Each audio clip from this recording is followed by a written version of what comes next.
Bonjour à chacun. Donc, comme Philippe l'a dit, on vient de terminer ce qu'on appelle le sermon sur la montagne. Jésus s'est révélé comme étant le Messie, le Fils de Dieu, en enseignant et en prêchant. Et on l'a vu ensemble, c'était percutant. Son discours sur la montagne est non seulement rempli de sagesse, il était aussi rempli d'autorité. Il y a eu toute une série de punchlines qu'ensuite il explique derrière pour qu'est-ce que ça veut dire, ne vous inquiétez pas, ça veut dire ne jugez pas. Et avant de commencer les 3 chapitres du Sermon sur la montagne, on avait observé à la fin du chapitre 4 les versets suivants. C'était le dernier verset avant le Sermon sur la montagne. C'était un sorte de résumé de ce que Philippe vient de dire, de ce qui allait se passer, du ministère de Jésus. Il était dit « Jésus parcourait toute la Galilée. Il enseignait dans les synagogues, proclamait la bonne nouvelle du royaume et guérissait toute maladie et toute infirmité parmi le peuple. » Donc on a vu l'enseignement, la proclamation de la bonne nouvelle, et maintenant on arrive aux guérisons de ce texte. Jésus qui, après s'être révélé en Messie en parole, révélé comme le Messie en parole, se révèle maintenant en acte, en action. Et cette nouvelle partie du texte de Matthieu va durer quasiment 2 chapitres, jusqu'à chapitre 9, verset 34. Donc on avait chapitre 5, 6, 7, c'était le sermon sur la montagne, et là on va avoir presque 2 chapitres des actions, des actes de Jésus. Et ensuite on aura un autre discours. Donc à partir du verset 35 du chapitre 9, ça sera un discours sur la mission. Alors comment est construite cette section de narration où Matthieu nous rapporte la révélation de Jésus en actes? En fait, comme on l'a déjà dit, Matthieu n'a pas essayé de raconter la vie de Jésus de façon chronologique. Peut-être vous avez été perturbé, ou vous allez encore l'être dans la suite de Matthieu. Il y a des trucs, dans l'évangile de Luc par exemple, ou dans Marc, c'est pas dans le même ordre. Comment ça se fait? Et c'était pas vraiment son intention d'essayer de raconter la vie de Jésus dans l'ordre chronologique. Déjà, on avait dit que le sermon sur la montagne, c'était sûrement une compilation de plein de choses que Jésus avait dites et qu'il avait mis ensemble parce que ça faisait un sens de les mettre ensemble. Donc ce qui lui importe plus que la chronologie, c'est de rassembler les enseignements de Jésus d'une manière cohérente et dans le cas qui nous intéresse ce matin, de rassembler aussi les actes et les miracles de Jésus de manière cohérente. Et c'est pas moins de 10 miracles qui vont être racontés dans les 2 prochains chapitres. 10 miracles en 9 scènes.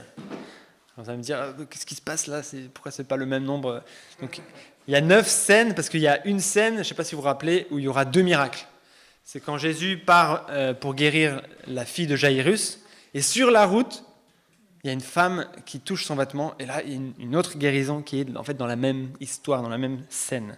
Donc il y a 9 scènes, et ces 9 scènes sont séparées en groupes de 3. C'est ce que Matthieu a fait, et c'est assez visible, c'est pas juste ceux-là ils vont bien ensemble, ceux-là aussi, mais c'est 3 séries de 3 scènes de guérison ou de miracles, avec 2 interludes entre.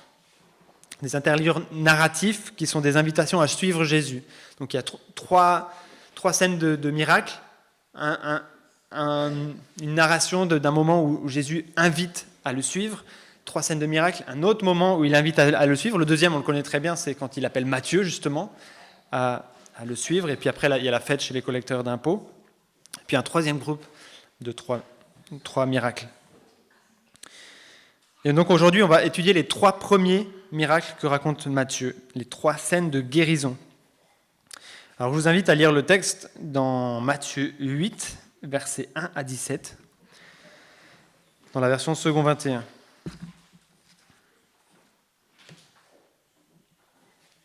Lorsque Jésus fut descendu de la montagne, une grande foule le suivit. Alors, un lépreux s'approcha, se prosterna devant lui et dit « Seigneur, si tu le veux, tu peux me rendre pur. » Jésus tendit la main, le toucha et dit « Je le veux, sois pur. » Aussitôt, il fut purifié de sa lèpre. Puis Jésus lui dit « Fais bien attention de n'en parler à personne, mais va te montrer aux prêtres et présente l'offrande que Moïse a prescrite, afin que cela leur serve de témoignage. » C'est la première scène. Alors que Jésus entrait dans Capernaum, un officier romain l'aborda et le supplia en disant « Seigneur, mon serviteur est couché à la maison, atteint de paralysie, et il souffre beaucoup. » Jésus lui dit « J'irai et je le guérirai. » L'officier répondit « Seigneur, je ne suis pas digne que tu entres sous mon toit, mais dis seulement un mot et mon serviteur sera guéri. » En effet, moi aussi je suis un homme soumis à des supérieurs. J'ai des soldats sous mes ordres, et je dis à l'un « pars » et il part, et à un autre « viens » et il vient, et à mon esclave « fais ceci » et il le fait. Après l'avoir entendu, Jésus fut dans l'admiration, et il dit à ceux qui le suivaient « Je vous le dis en vérité, même en Israël, je n'ai pas trouvé une aussi grande foi. Or, je vous le déclare, beaucoup viendront de l'Est et de l'Ouest et seront à table avec Abraham, Isaac et Jacob dans le royaume des cieux. Mais ceux à qui le royaume était destiné seront jetés dans les ténèbres extérieures, où il y aura des pleurs et des grincements de dents. » Puis Jésus dit à l'officier, « Vas-y et sois traité conformément à ta foi. » Et au moment même, le serviteur fut guéri. Jésus se rendit ensuite à la maison de Pierre. Il vit la belle-mère de celui-ci couchée avec de la fièvre. Il lui toucha la main et la fièvre la quitta. Puis elle se leva et le servit. Le soir venu, on amena vers Jésus de nombreux démoniaques. Il chassa les esprits par sa parole et guérit tous les malades. Ainsi s'accomplit ce que le prophète Ésaïe avait annoncé. Il a pris nos faiblesses et il s'est chargé de nos maladies. La deuxième scène, c'était le centenier ou l'officier romain. Et la troisième, la belle-mère de Pierre. Nous venons de lire ce premier groupe de 3 récits de miracles qui peuvent vraiment être traités comme un groupe, un ensemble connecté. Parce que contrairement aux 2 autres groupes qui vont suivre, il y a ici, au versets 16 et 17, une conclusion qui résume le ministère de guérison de Jésus avec une citation d'Ésaïe 53, qui explique pourquoi Jésus opère ses guérisons et ses délivrances de démons. Mais on verra cette conclusion à la fin. Il y a donc 3 récits de guérison ici. Et intéressant de noter que les personnes qui sont guéries étaient, du point de vue des Juifs, des personnes méprisées, des personnes de second rang, des personnes exclues. Le lépreux était exclu à cause de sa maladie, un banni de la société, exclu de toute forme d'interaction sociale. Le centurion était un païen, un non-juif. Et de ce fait-là, ne pouvait pas être intégré dans la société juive en tout cas. Et la 3e personne guérie était une femme qui était à l'époque considérée inférieure aux hommes et source d'impureté. Mais Jésus n'est pas venu pour appeler les justes, mais des pécheurs. Comme il est dit dans Luc 5, 31, Jésus prit la parole et leur dit « Ce ne sont pas des gens en bonne santé qui ont besoin de médecins, mais des malades. Je ne suis pas venu appeler des justes, mais des pécheurs à changer d'attitude. » Et donc le fait que ces personnes-là étaient malades, non seulement malades, mais elles représentaient aussi des personnes souffrantes spirituellement qui reconnaissent avoir besoin de Jésus, des personnes exclues, des personnes méprisées, des personnes à l'écart, et par cela représentent des personnes spirituellement pauvres, spirituellement malades, qui ont besoin de Jésus. Et donc 3 guérisons dans lesquelles nous allons essayer d'observer 2 choses. L'attitude des personnes avant d'être guéries et la foi qui les caractérise, et la puissance et l'autorité du Messie, qui démontre ici par les actes qu'il est bien celui qu'il dit qu'il est, le Messie, le roi promis de toute éternité. Et c'est vraiment sur ces 2 points, je pense, que Matthieu veut insister, quitte à omettre certains détails dans ces récits qui les rendent parfois un peu difficiles à rapprocher des autres évangiles, parce qu'il y a des choses un peu différentes. Je prendrais peut-être juste l'exemple du centenier romain, où dans Matthieu, c'est lui qui parle directement avec Jésus, et dans Marc ou dans Luc, c'est des gens qu'il a envoyés, des chefs juifs avec lesquels il s'entendait bien, qui sont venus voir Jésus de sa part. Et on peut vraiment le comprendre dans le sens où Matthieu veut simplifier au maximum l'histoire pour qu'on qu'on retienne l'essentiel, ce qu'il essaye de transmettre. Donc quand il dit qu'il parle à Jésus, c'est par l'intermédiaire de ces personnes-là, mais lui ne le précise pas. Et donc on arrive à la première guérison, celle du lépreux, versets 1 à 4. Je vous relis le texte. Lorsque Jésus fut descendu de la montagne, une grande foule le suivit. Alors, un lépreux s'approcha, se prosterna devant lui et dit « Seigneur, si tu le veux, tu peux me rendre pur. » Jésus tendit la main, le toucha et dit « Je le veux, sois pur. » Aussitôt, il fut purifié de sa lèpre. Puis Jésus lui dit « Fais bien attention de n'en parler à personne, mais va te montrer au prêtre et présente l'offrande que Moïse a prescrite, afin que cela leur serve de témoignage. » Alors il y a plusieurs points intéressants, il me semble, à noter sur le lépreux tout d'abord. Un lépreux qui s'approche de Jésus, alors qu'il y a une grande foule, au verset 1, une grande foule le suivit quand il descend de la montagne. C'est étonnant. Les lépreux à l'époque, et même aujourd'hui d'ailleurs, étaient complètement à la marge de la société. Ils avaient souvent un village de lépreux dans lequel ils vivaient, complètement à l'écart entre eux.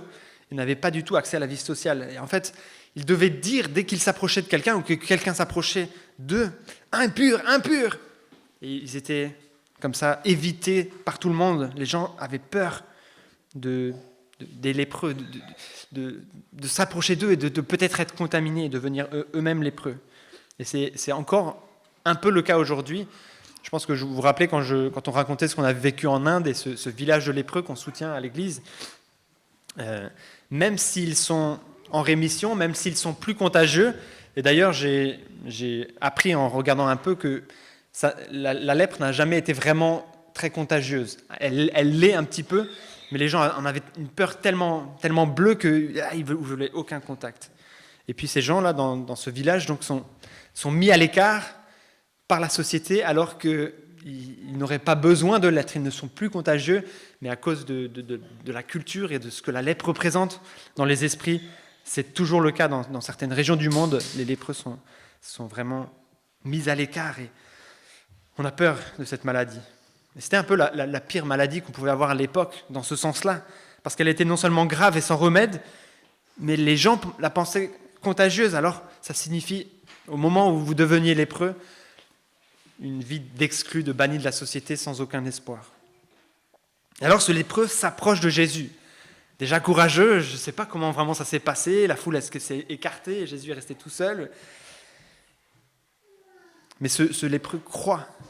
Il croit vraiment que Jésus peut le guérir. Il vient, montre un grand respect envers Jésus. Il se prosterne devant lui et dit « Seigneur, Seigneur, Maître, celui que je veux servir ou que je vénère. » C'est avec cette même attitude que nous devrions nous approcher de notre Sauveur et Seigneur. Oui, Jésus est un ami, il nous aime, mais il est aussi Dieu. Quand on pense et quand on parle de Jésus, on oublie parfois sa dimension divine. Ce n'est pas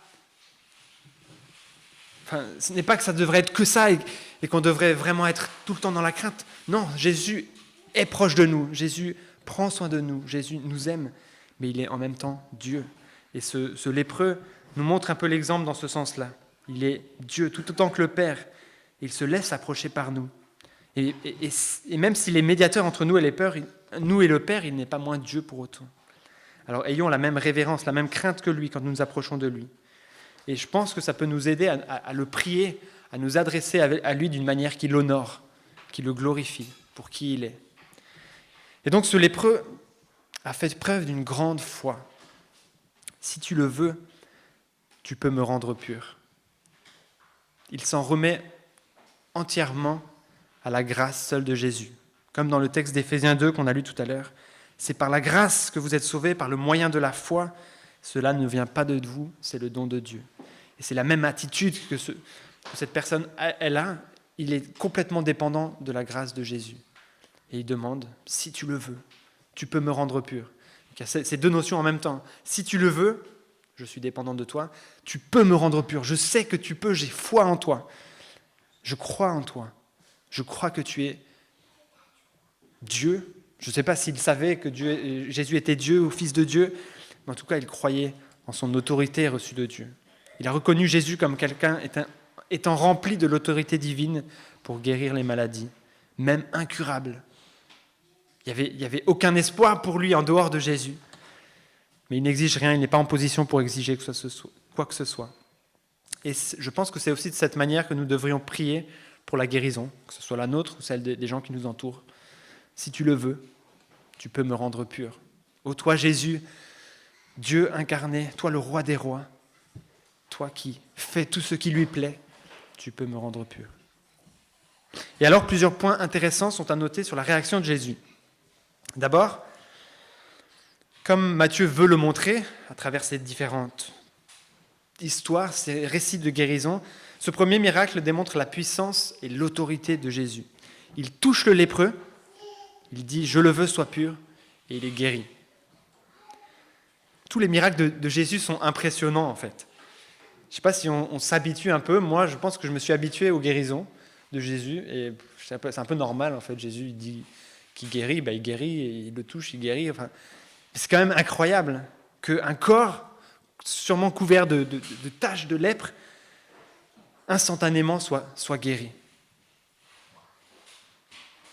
Je pense que c'est tout autant extraordinaire que Jésus a le contrôle complet sur notre propre corps, sur le corps de ce lépreux, qu'il puisse purifier un corps couvert de lèpre et le rendre saint en un instant par sa parole, que le fait, par exemple, que Jésus peut calmer la tempête, comme on va le voir dans la prochaine prédication.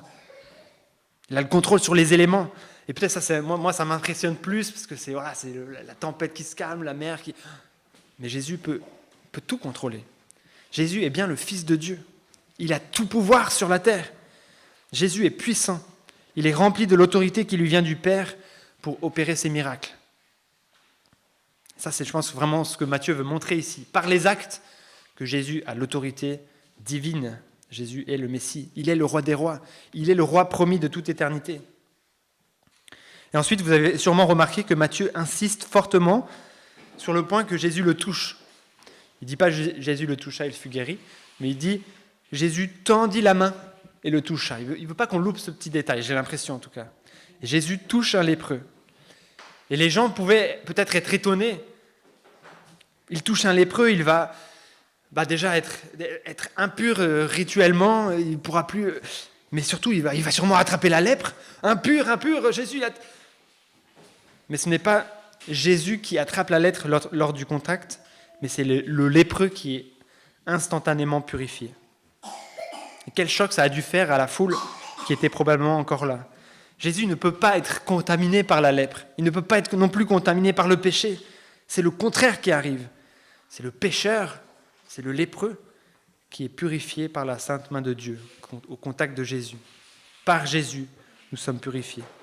Jamais on peut contaminer Jésus par notre péché. Et puis un troisième point, c'est qu'il demande de ne pas en parler, mais d'aller se présenter au prêtre avec l'offrande que Moïse a prescrite, au verset 4. Pourquoi ne pas en parler ? Matthieu ne le précise pas ici, mais Marc et Luc en parlent un peu plus. Et je pense que Jésus veut éviter un enthousiasme mal éclairé, que les gens viennent le voir juste pour les miracles, mais sans comprendre son enseignement. L'enseignement que Matthieu a mis juste avant, là, le sermon sur la montagne.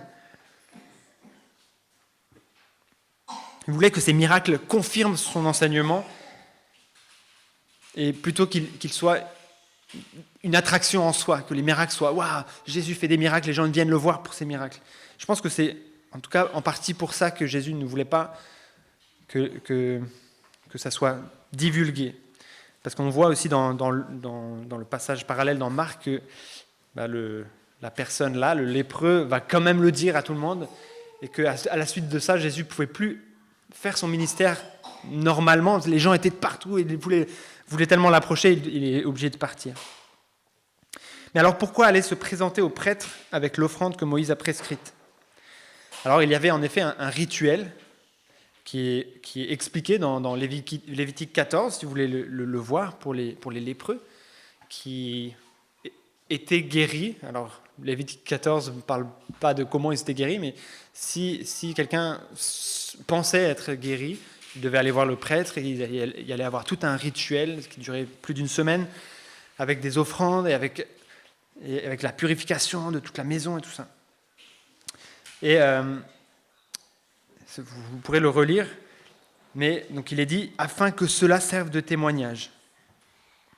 Il devait aller voir le prêtre avec l'offrande, donc c'était probablement pour faire ce rituel-là, pour qu'il soit, lui, reconnu par tous comme guéri, qu'il puisse réintégrer la société. C'est vraiment une forme de restauration que Jésus fait ici. Il le guérit pas seulement, mais il lui dit va voir les prêtres pour que tu puisses reprendre une vie normale. Et c'est un beau parallèle avec la restauration que Jésus fait dans nos vies. Et là, quand il dit « afin que cela serve de témoignage », il me semble que ça veut certainement dire que de cette façon, le lépreux soit vraiment restauré, que ça serve de témoignage pour que les prêtres et toute la communauté puissent reconnaître qu'il a été guéri et peut-être que Jésus l'a guéri. Et quand il demande aux lépreux d'aller offrir l'offrande prescrite par Moïse, il est aussi en train d'expliquer, il me semble, que ce sacrifice est en quelque sorte une offrande de reconnaissance envers Jésus. Et qu'en fait, le rituel de l'Ancien Testament pointait déjà vers la restauration de cœur que Jésus veut opérer en nous. Mais on verra ça aussi plus tard dans la conclusion. Donc voilà la première guérison, celle d'un lépreux rempli de foi, une foi placée en un Jésus plein d'autorité. Alors on arrive à la guérison du serviteur du centenier. Lisons ce texte. Alors que Jésus entrait dans Capernaum, un officier romain l'aborda et le supplia en disant « Seigneur, mon serviteur est couché à la maison, atteint de paralysie, et il souffre beaucoup. » Jésus lui dit « J'irai et je le guérirai. » L'officier répondit « Seigneur, je ne suis pas digne que tu entres sous mon toit, mais dis seulement un mot et mon serviteur sera guéri. » En effet, moi aussi je suis un homme soumis à des supérieurs, j'ai des soldats sous mes ordres, et je dis à l'un « Pars » et il part. À un autre, viens, et il vient. Et à mon esclave, fais ceci, et il le fait.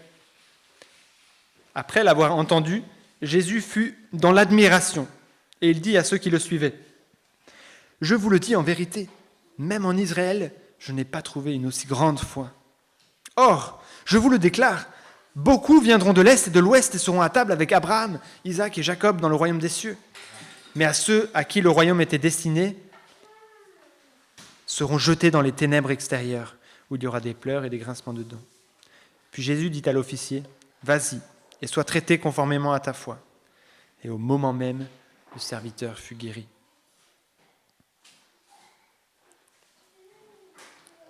Alors quelques points à noter sur le centenier d'abord. Donc c'est un Romain, ici c'est dit un officier romain, dans les deux autres textes parallèles on parle d'un centenier.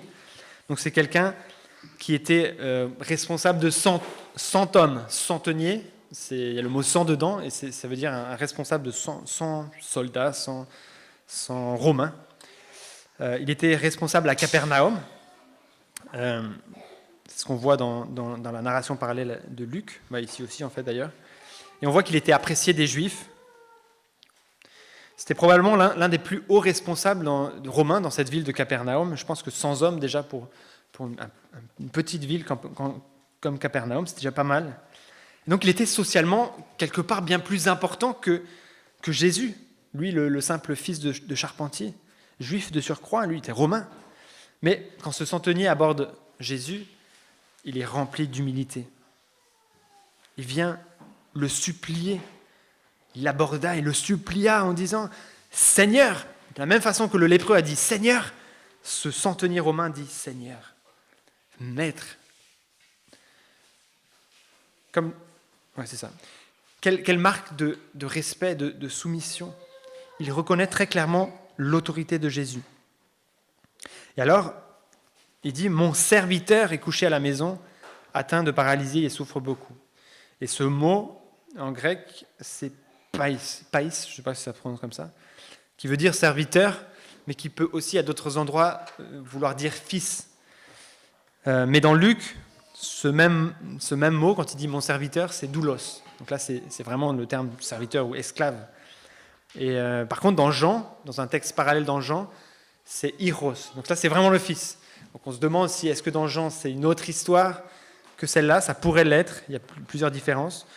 Bon, là n'est pas la question. Mais c'est probablement, du coup, un serviteur, un jeune serviteur, un jeune garçon qui est très, très apprécié du centenier. Dans les maisons romaines, à l'époque, les serviteurs pouvaient être très proches, en fait, du chef de famille. Ils pouvaient même devenir fils par adoption. Et c'est arrivé parfois. Alors ici, on a la réponse de Jésus qui intervient et elle est sujette à interprétation. La plupart des traducteurs l'ont traduit comme la seconde 21. Comme il est dit là, Jésus lui dit « J'irai et le guérirai, et je le guérirai ». Beaucoup de traducteurs ont fait ce choix-là. Il n'y a peut-être qu'une version en français qui le traduit autrement. Mais beaucoup de commentateurs semblent s'accorder à dire qu'il y a un mot dans la version grecque qui gêne un peu. Ceux qui ont fait du grec peut-être comprendront mieux que moi. Mais c'est le mot « ego » qui est là, dans le texte, pour dire « je », apparemment. Et c'est comme s'il était en trop ici. Il n'y en aurait pas besoin. Alors en français, normalement, on dit toujours « je » dans les phrases où il y a « je » dedans. On ne peut pas juste dire le verbe. Mais dans d'autres langues, en espagnol par exemple, et apparemment en grec aussi, le verbe conjugué suffit à dire que c'est « je ». Et donc le fait de rajouter « ego » ici, c'est quand même un peu en trop. Et il aurait fallu le traduire par « j'irai moi-même et je le guérirai ». Mais ce n'est pas dans l'habitude de Jésus de faire ces guérisons par d'autres gens, donc c'est un peu bizarre de dire « j'irai moi-même ». Mais bien sûr que c'est Jésus qui va y aller. Et alors, pour expliquer ce mot « ego » en trop, la meilleure explication serait de comprendre que c'est ici une question. Et dans ce cas, insister sur le « je ». Moi, je viendrai pour le guérir. Donc ce n'est pas « moi, j'irai le guérir », mais c'est « moi, je viendrai pour le guérir ». Il insiste sur le « moi ». Vraiment, tu me demandes de venir le guérir ? Et c'est ce qui a été traduit, par exemple, dans la Tob. Jésus lui dit « moi, j'irai le guérir ».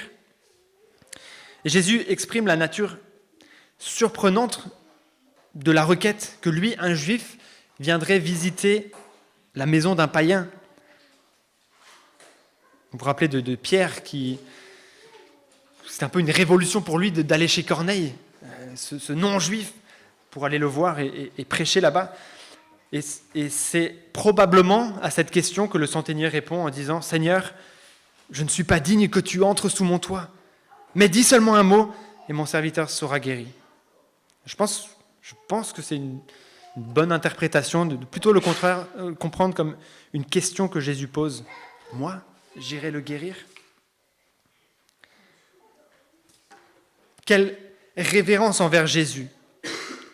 Il exalte Jésus bien au-dessus de lui-même, ce centenier, malgré sa position de centenier. « Je ne suis pas digne que tu entres sous mon toit. » Je ne suis pas digne que tu entres sous mon toit. Lui, un Romain, il ne serait pas digne que Jésus entre sous son toit. Il implore la grâce de Jésus. Il n'a rien à faire valoir. Simplement, il demande que Jésus lui fasse grâce. C'est comme le lépreux, en quelque sorte. Malgré sa position, il est complètement dépendant, soumis à la grâce de Dieu. C'est par la grâce que vous êtes sauvés, par le moyen de la foi. Et cela ne vient pas de vous, c'est le don de Dieu. C'est exactement la même chose pour nous. Quand on vient à Jésus, on est entièrement dépendant de sa grâce. On n'a rien à faire valoir. C'est simplement, si tu le veux, sauve-moi. Et là, si tu le veux, mon serviteur sera guéri. Dis un mot et mon serviteur sera guéri. Quelle foi aussi! Il n'a probablement jamais entendu que Jésus pouvait guérir à distance. Peut-être il a vu des guérisons où Jésus touchait, par exemple le lépreux juste avant. Mais il a foi en Jésus que un mot et le serviteur sera guéri. Et cette foi dans l'autorité de Jésus, il l'explique ensuite en comparant son autorité en tant qu'officier romain à celle de Jésus. Et ce que le centenier comprend là est assez profond quand on considère son explication. Lorsqu'il compare sa situation de centenier subordonné à ses supérieurs et à qui les soldats obéissent, il ne loue pas simplement la puissance et l'autorité de Jésus pour dire « voilà, tu as l'autorité, les choses vont s'accomplir. Mon serviteur sera guéri à distance. » Mais il comprend que, comme lui reçoit l'autorité déléguée de ses supérieurs et de l'empereur lui-même, Il dit moi aussi je suis un homme soumis à des supérieurs. J'ai des soldats sous mes ordres. Je dis à l'un pars et à l'autre et il part, etc. Et il parle de cette soumission de lui-même envers des supérieurs. Il reçoit cette autorité de l'empereur lui-même. Et pour être ensuite obéi par ses soldats, c'est en vertu de cette autorité qu'il a reçue d'au-dessus que ses soldats obéissent. Et Jésus également reçoit son autorité directement de Dieu, dont il est le Fils. Et c'est par cette autorité qu'il fait ces choses. Et du coup, ce centenier semble avoir compris quelque part cela. Et il l'explique à Jésus.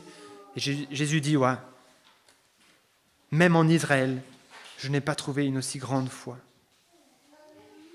Donc la foi de cet homme est remarquable et devrait nous inspirer. Il comprend que Jésus tient son autorité de Dieu et qu'il est à ce titre tout puissant. Il peut tout faire, même guérir son serviteur par une parole à distance. Il croit donc que Jésus peut, s'il le veut, guérir son serviteur. Et la foi de cet homme est source d'inspiration pour nous. Et puis non seulement Jésus admire la foi de cet homme, mais il annonce des choses un peu inédites, mais que Matthieu avait déjà un peu préparé dans le début de Matthieu. Or, je vous déclare, beaucoup viendront de l'Est et de l'Ouest et seront à table avec Abraham, Isaac et Jacob dans le royaume des cieux.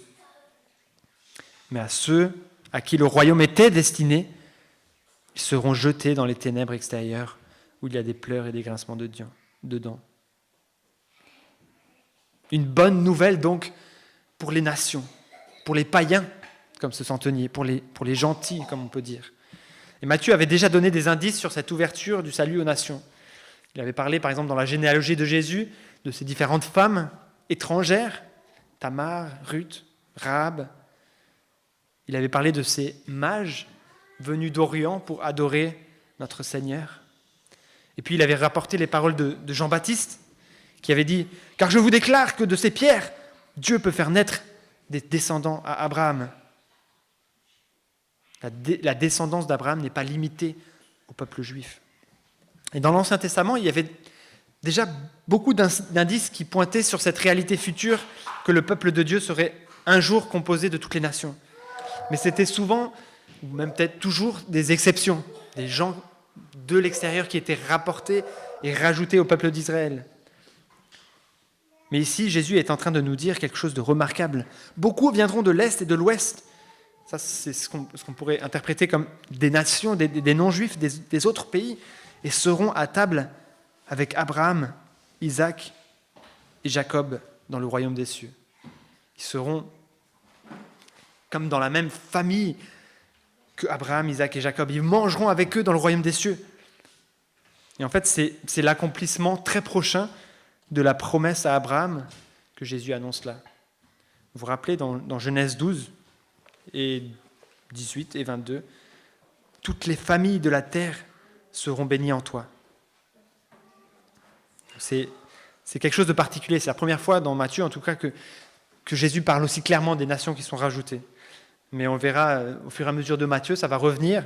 Et en Matthieu 28, ça va être l'appel par excellence, Matthieu 28, versets 19 et 20. « Allez donc, faites de toutes les nations des disciples, baptisez-les au nom du Père, du Fils et du Saint-Esprit, et enseignez-leur à mettre en pratique tout ce que je vous ai prescrit. Et moi, je suis avec vous tous les jours jusqu'à la fin du monde. »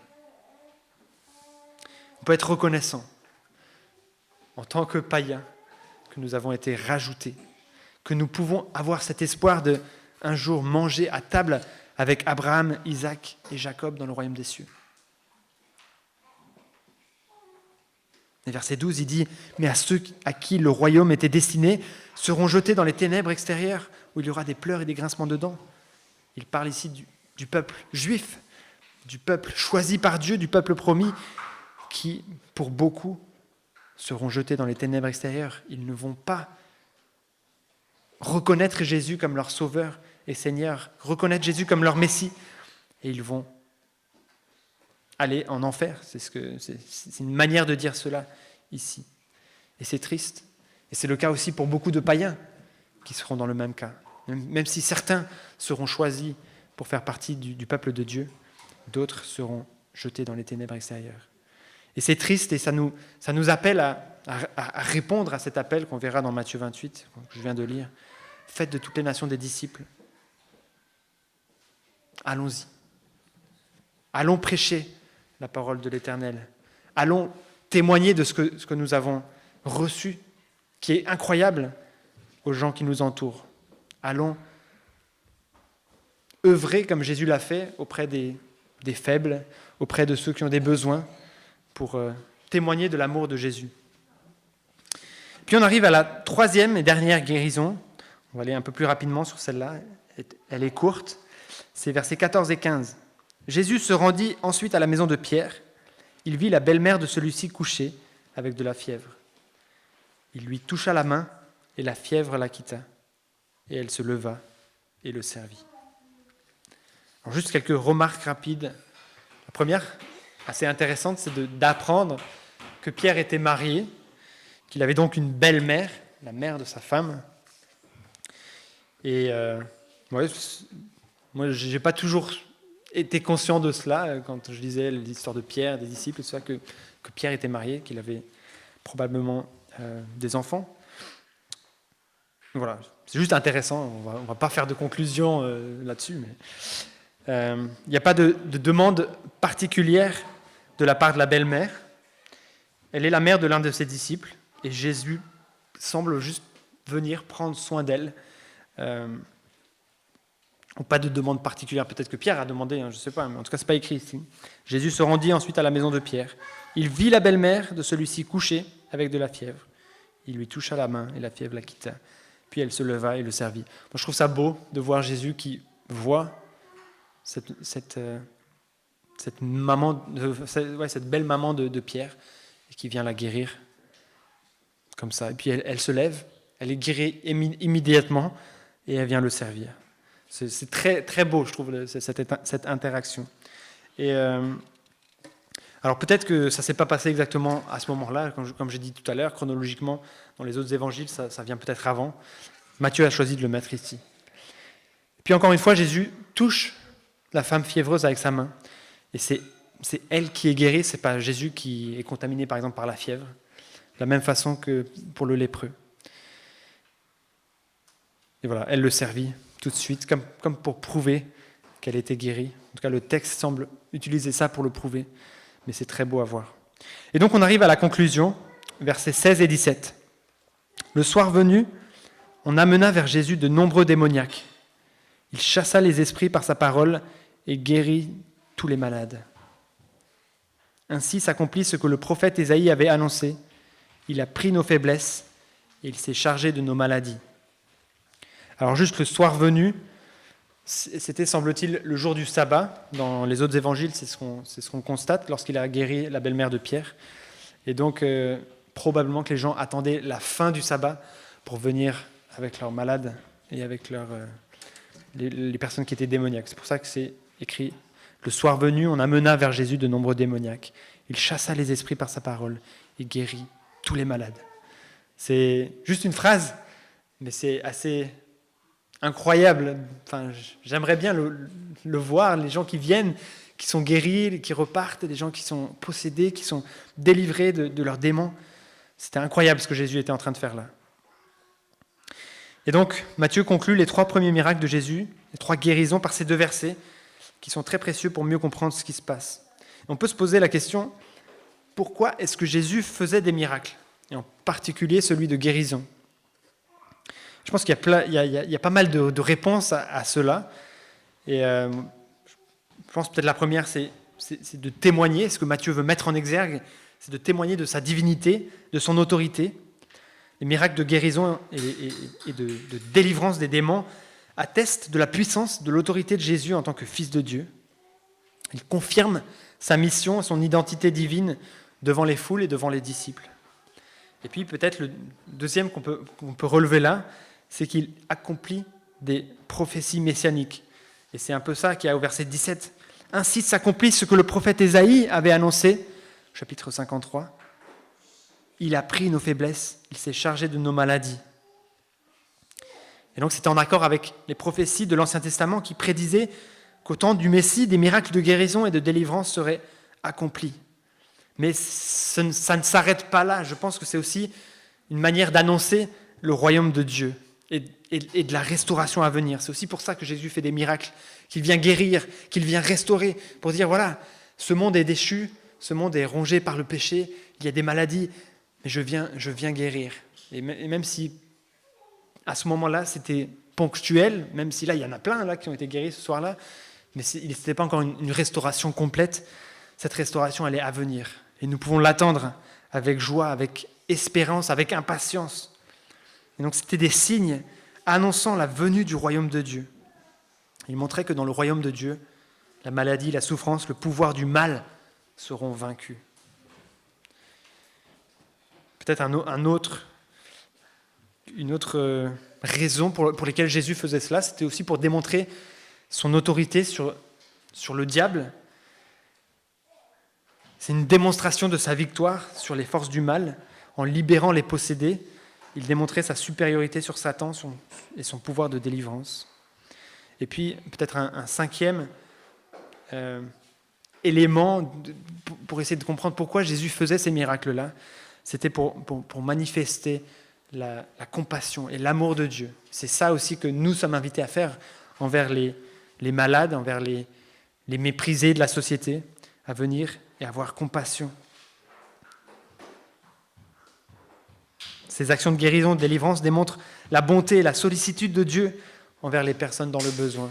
Et à travers nos actions, ça ne veut pas dire que ça doit s'arrêter là, qu'on doit faire juste des œuvres humanitaires, mais on peut utiliser ça pour montrer le royaume de Dieu, pour montrer la compassion et l'amour de Dieu, et pour parler de ce royaume à venir.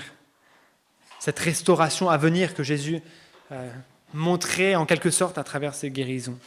Et puis peut-être dernier élément, c'est important pour stimuler notre foi. Les miracles de Jésus étaient destinés à susciter la foi chez ceux qui les observaient.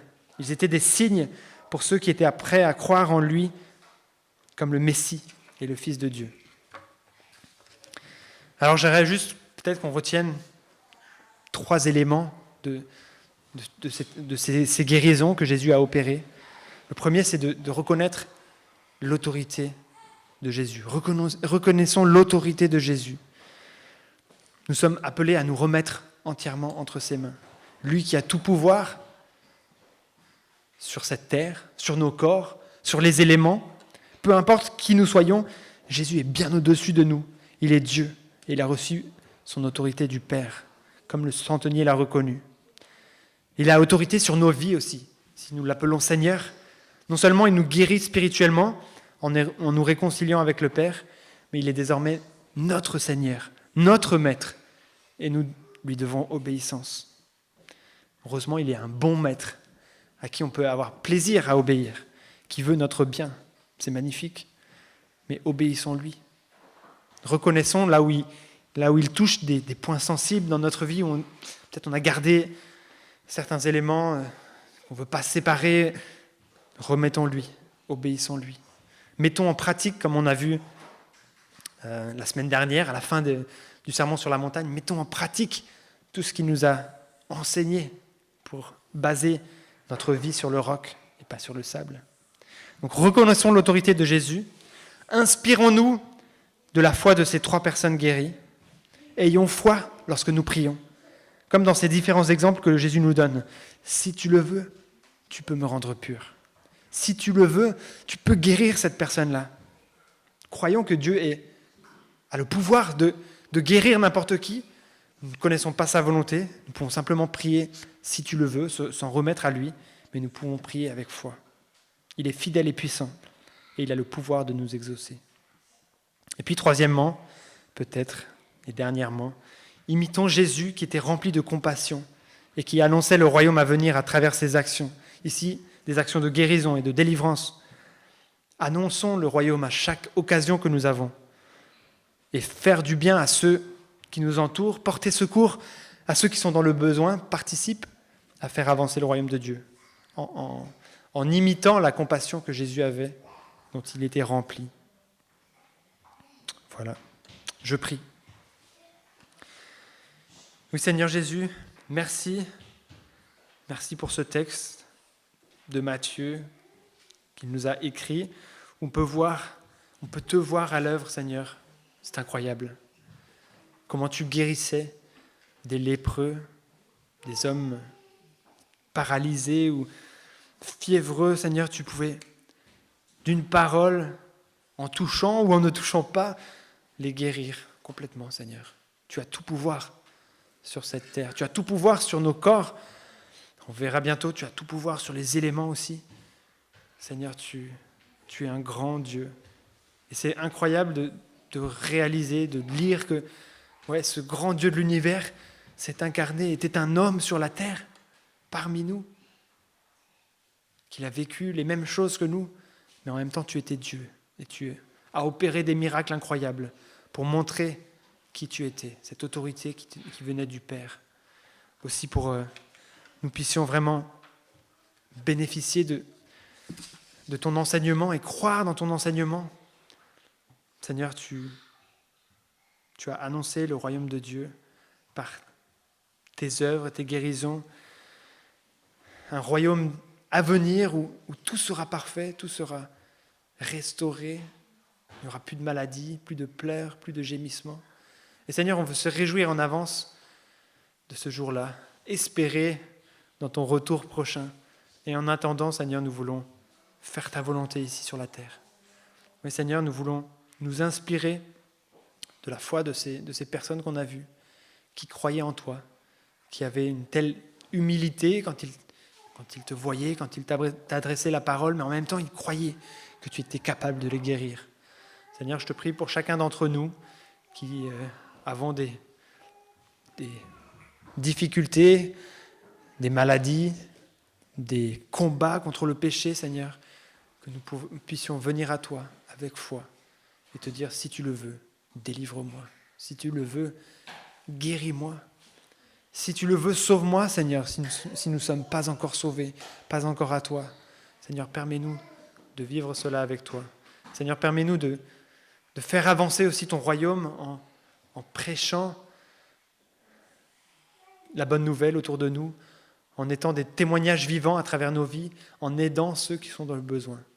Seigneur, s'il te plaît, utilise-nous. Au nom de Jésus. Amen.